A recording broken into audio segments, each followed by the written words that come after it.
I got a fish. Got the train going in the background. We got a fish on. You're acting like a fisherman now. This is good. I'm your good luck charm. Let's do it. I've heard that the first time you were up on stage was in a comedy club. Sometimes I would just get up and just do Richard Pryor for 5 minutes, this little 10, 11-year-old white kid. My 4th grade teacher said, oh, you should do this for show and tell. You should do some of your act. I started doing some Pryor, and then she sent me to the principal's office. Guys, we might pick up a striper through here. This is it right here. Big fish time. What the hell was that? Something just jumped out there. Oh, he's jumping. Nice. I'm Tom Colicchio, and I'm in the food business.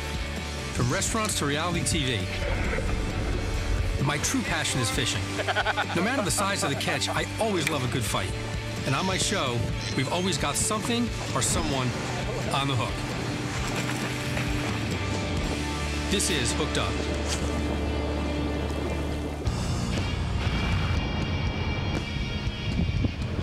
I'm fishing with Josh Charles. He plays Will Gardner on The Good Wife. That's how you guys know him, but he's actually a very good friend of mine. Yesterday it was windy. This time of day it was windy, it was cold, it was horrible. So, you know, at least we don't catch fish today. We'll have a nice day. Well, that's to get a little tan and exactly. Have some laughs.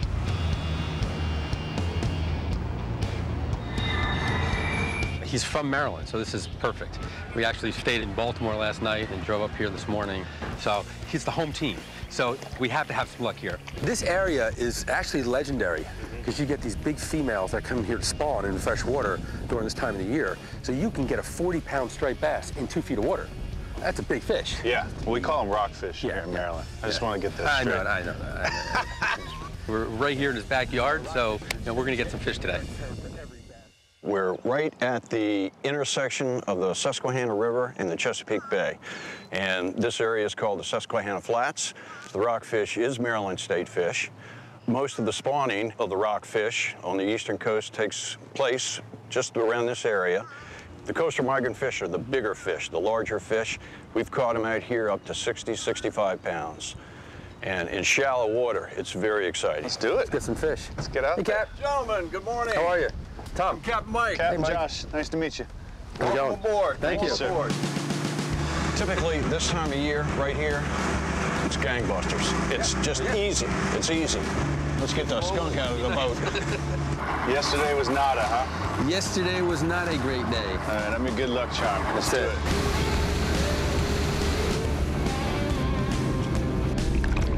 We're in about 6 feet of water.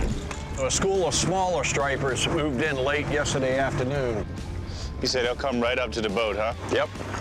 Scared the hell out of you. Did you catch one yet, Josh? Nope, not How you yet, doing? buddy. Huh? Not yet. This is usually what happens to me when I'm fishing. Every now and then I'll get lucky. I don't care though, I like it. You always like to fly, Tom? I'm, as comfortable throwing this as I am a spinning rod. You can pick this up and just drop it back down. Versus that, you got to reel the whole thing in. Richard Pryor or Louis C.K. Wow, that's a tough one. I would have to say both. I mean, if I had to pick one, I would say Richard Pryor, only because he was so instrumental for me growing up. Listening to his records were just godsend. But I think Louis C.K. and his show Louis is one of the most brilliant shows on TV right now. So I would say both. I've heard that you were 10 years old. Yeah. And the first time you were up on stage was in a comedy club. But you got there because you started heckling the comic. Tell me the story. What happened? This is true. It's a true story? Yeah, actually here in Baltimore, guy that worked for my dad, was a copywriter. My dad's in advertising, and he was emceeing this comedy night down at Charm City Comedy Club in Baltimore here. My parents took me to see him MC, and we knew this other comic because he was a friend of theirs. And I just yelled something out. I was a pretty precocious punk kid. He called me up on stage and just sort of riffed with me and did a bit. Like, what are you doing in this club? Blah, blah, blah. And I sort of gave him some lip again, and I got another laugh, and I really liked it. And so through that, I started getting into stand-up when I was a kid. I was really into Richard Pryor. He was my idol. Yeah. And sometimes I would just get up and just do Richard Pryor for 5 minutes, this little 10, 11-year-old white kid getting up and just doing Richard Pryor bits. And just shock people, like thinking, like, what is this kid doing here? How did his parents allow him to do this? One of my favorite stories is there was show and tell in like 4th grade, and my 4th grade teacher at Washington Elementary School here heard that I was doing this comedy. And she said, oh, you should do this for show and tell. You should do some of your act. And I said, no, I really shouldn't. My act's a little racy. And she said, no. And she insisted that I should do it. So I did it. I started doing some Pryor, and then she sent me to the principal's office. This is a true story. This is where I knew my dad became my hero, is he came down and defended me. It was like he told her he didn't want to do it. Right. And she said she wanted to, and so he did it. And he talked him out of suspending me, which was good. What is that right there? Just a floating rock? In Maryland, the rocks float here. Very small rocks only. What is that? It's a rock. A what? It's a rock. What floats on water? Very small rock. Yeah, a little thing in the water. Come on, looks just like a little fish.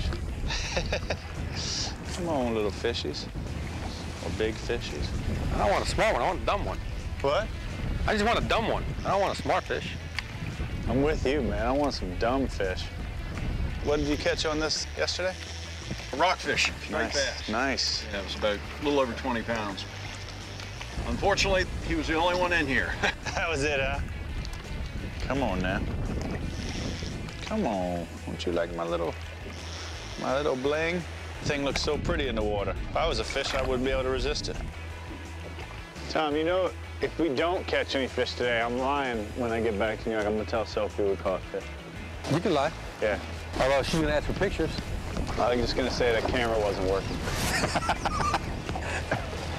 My battery was dead. Battery was dead. Dog ate my lunch. Dog ate my lunch.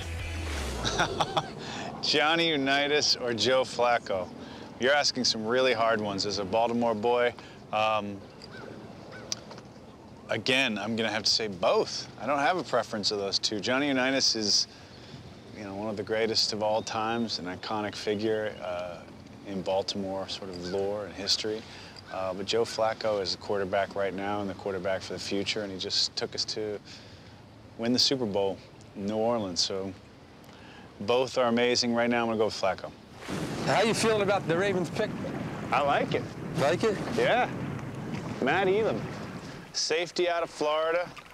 He's just got an infectious attitude, like on the field, loves football, an incredible tackler, a playmaker. He's a little small. That's the only sort of negative I see about him. He's, you know, 5'10" or something, but it was one of the needs, one of the positions we needed, which was safety. So I think it's a great pick. I mean, the Ravens front office just, they just crush it year in and year out. Such good drafting. Who's going to replace Ray Lewis? Well, nobody's going to replace Ray, but nobody can replace Ray or Ed Reed. You shooting this mess? Yeah, get that part. Get that part. Get that river runs through it part. Yeah. Oh, he's got to untangle the line. He's got a tangle. Come on, fish. I hear you. Someone wake him up. Damn. This is some bull right now. Let's go, fish.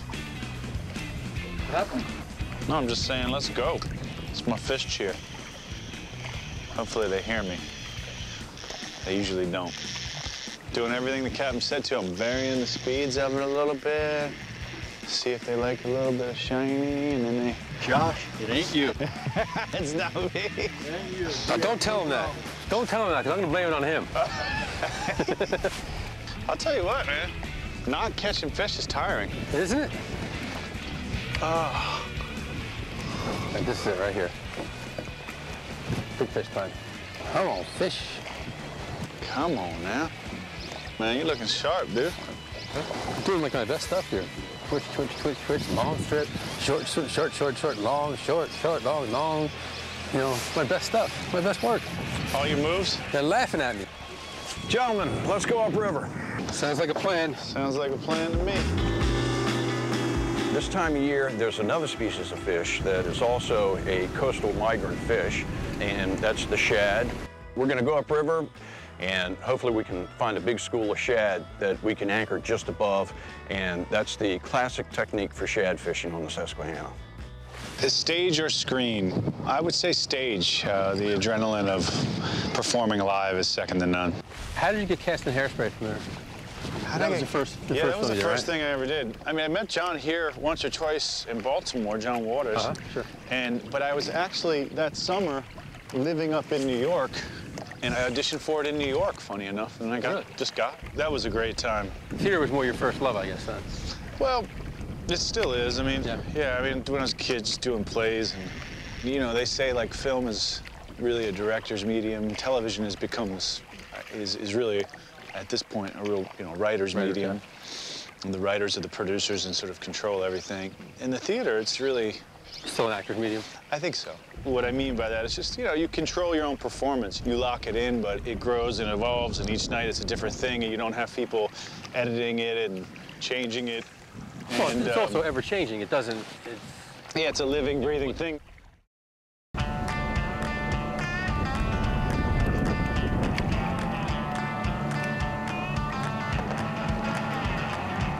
You want to cast out towards the rocks. And you got to give it like a 4 or 5 count to let it kind of swing around, and then you'll just kind of jig it back to you. A lot of times when it swings around and it's just setting in the current behind the boat, that's when you get a hookup. That one? I thought I had something, but wait, I might. I think I'm just stuck. You're on the bottom? Oh, I got a fish. I'm stuck? Yeah, damn it. I got excited for a second. It was too good to be true. Damn it. Shad. We live line the shad after you catch them? See if we can get a bass on a live line shad. Ooh, big fish. This should be working. Got a good drift. Something was tapping around on there. Kind of interested in it. It's a good sign, I think. What was that? Something just jumped out there. See a fish? Yeah, one just little small fish just popped up towards the point over there. Josh, before you cast again. Yes, sir. These little paddle tails, they really do a nice job fluttering in the current.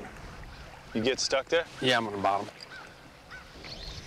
It's about all we've caught today, Tommy. Some rocks. Got a rockfish. We got a rock. A rock. Oh, man. This is it. I'm right in that little sweet. This is where I get the nibbles. Not to be confused with the munchies. No. Sometimes I get that, too. I got a fish. You got the train going in the background. You got a fish on. You're acting like a fisherman now. This is good. Yeah, I like it. Hickory shad. They get a lot bigger. Okay. Hi, guy. Cal Ripken Jr. or Lou Gehrig. Oh, wow. Both really inspiring guys. Incredible baseball players. Obviously, what Lou Gehrig went through. Really impossible to sort of decide between the two of them. But I would say that just growing up as a Baltimore boy, Cal Ripken.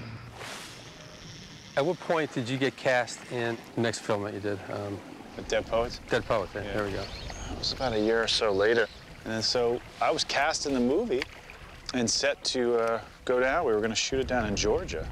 And I believe me and Ethan were the only two we were cast in the original cast. And then the movie fell through. So I was about to go down, and like a few weeks later, fell through, and it was a really depressing time. I can imagine. And then about a year later, the movie picked back up, and I heard, you know, Peter Weir was directing it, and I was really excited about that. But I had to re-audition for the movie, so really? I kind of got the role twice. Now, Robin Williams, that was one of the earlier roles for him, as far as acting, right?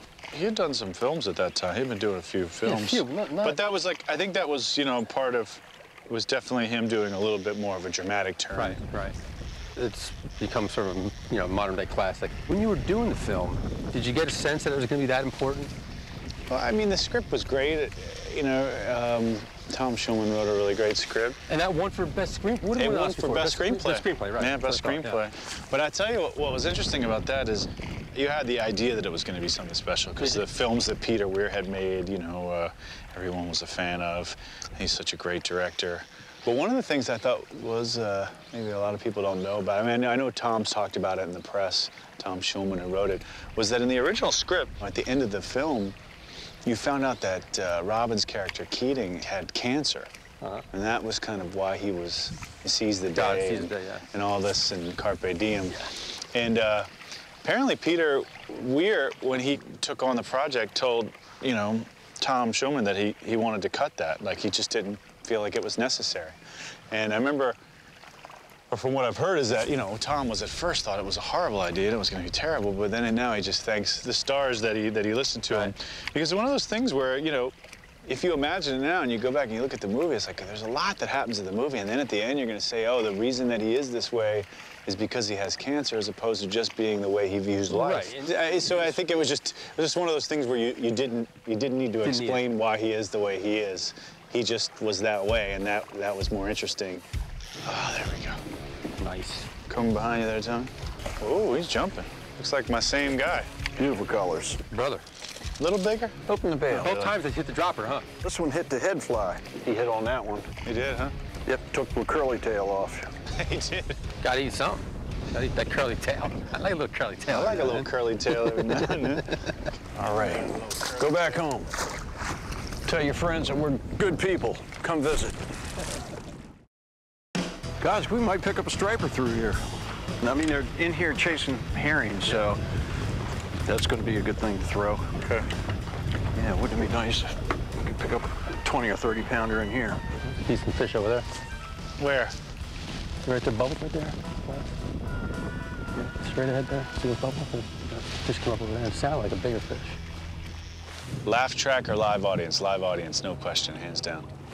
Who've been some people that you've worked with that you really, really want to work with again? That you know, just the chemistry was right and. You know, I loved working with Alan Arkin. That was really fun. I did a TV movie with him years ago called Cooperstown, and I had a blast working with him. I just always loved him as an actor. I used to giggle all the time with him on the set. I mean, during takes, he just made me laugh. And I'll never forget this. He loved it, and the director of the thing hated it and used to give me a lot of shit about it. Was always like, what are you doing? You laughing? And Alan was like, no, I love it. It's great when that happens between two actors. Like, it means like something's going on between us. We're really like, and oh, but God, I couldn't. He just always made me giggle. I love to work with Gabriel Byrne again in a different capacity. I mean, I love the work that we did on that show. In Treatment? Yeah, on In Treatment, but it'd be fun to do something else with Gabriel. I think he's such a good actor, and I'd love to do something with him. I'd love to do a play with him. It'd be fun to do a play in Ireland with him or something like that. I'd love to work. You get something? Yeah, we go. There you go. There you go, buddy. Time. All righty. Tom, I was just about ready to change your fly. Maybe we'll leave that on for a while. Nice looking fish. Yeah, a little fishy. Giant fish. Giant.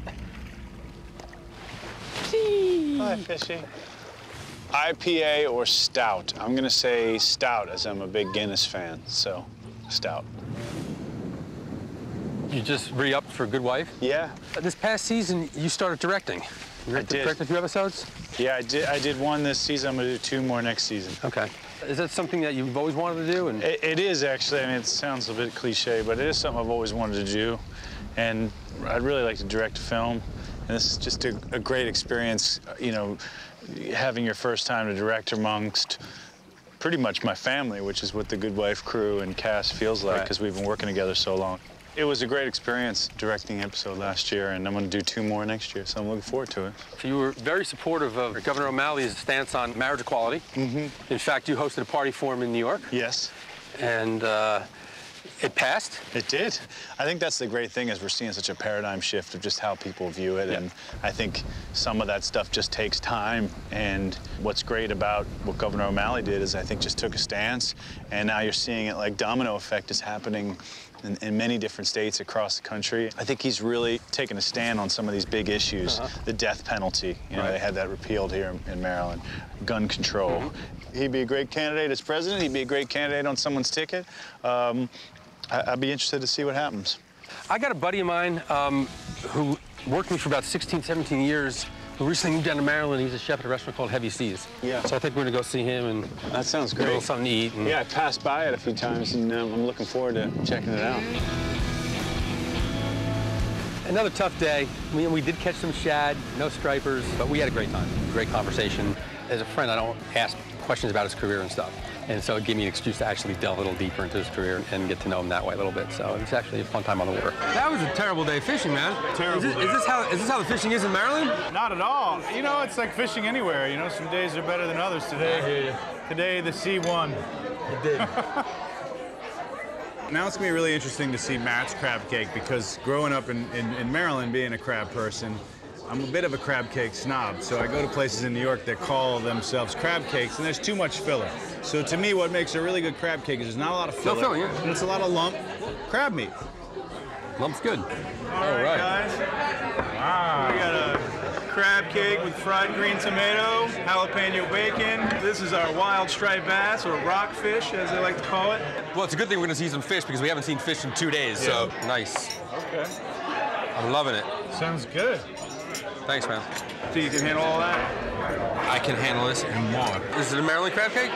It's a good crab cake. You try that. It's a spicy bacon. Spicy bacon? Good. Oh, good. Oh, listen. This is great.